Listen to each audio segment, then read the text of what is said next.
تو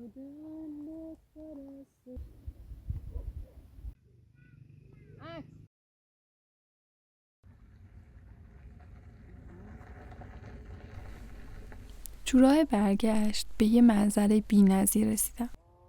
به جایی رسیدم که 2 صخره سنگی مثل 2 صندلی طبیعی لبه یه پرتگاه جوری قرار گرفته بودن که انگار باید میشستی روی اون صخره‌ها و از اون منظر لذت میبردی. منم پیاده شدم، وسایل نقاشیمو برداشتم و شروع کردم به نقاشی کردن. دوست داشتم که نقاشیم خیلی مینیمال و ساده باشه، به خاطر این از یه رنگ مشکی استفاده کردم. یه فضای گسترده‌ای از طبیعت پیش روم بود. غروب آفتاب، کوه‌ها، درختای بلوط و کاج.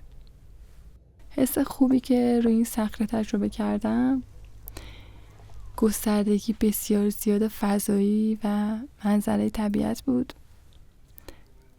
خیلی خیلی خنک، ساکت و فقط صدای پرنده ها می اومد.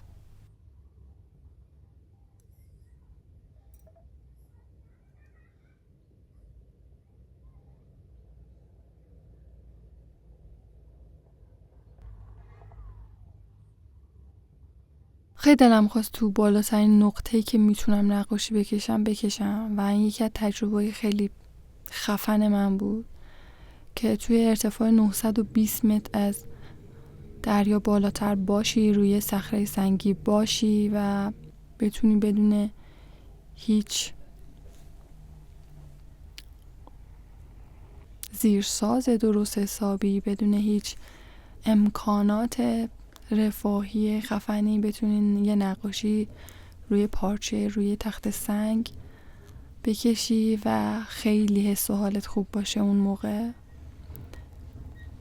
خیلی دوستش داشتم، خیلی دوستش داشتم.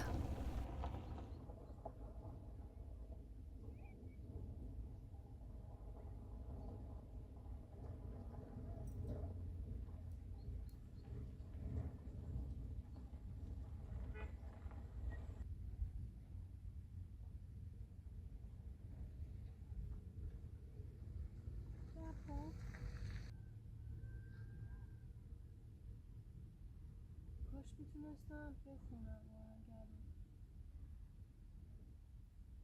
شدم به پرست تو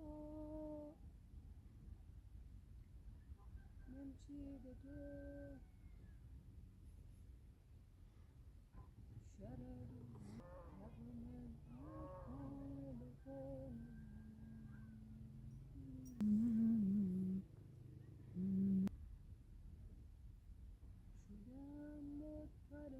تو نمچی به دو شرد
شدم به پرست تو شرد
بزرگترین حسی که توی ذهن هر آدمیه که خودشو به خودش ثابت کنه هر روز بیشتر از دیروز. و بعد از کشیدن این نقاشی مینیمال، حسی که داشتم، دوست داشتم که تو آسمون یه آینه‌ای باشه که این نقاشی بهش نشون بدم و بگم خودم اینو برای خودم کشیدم.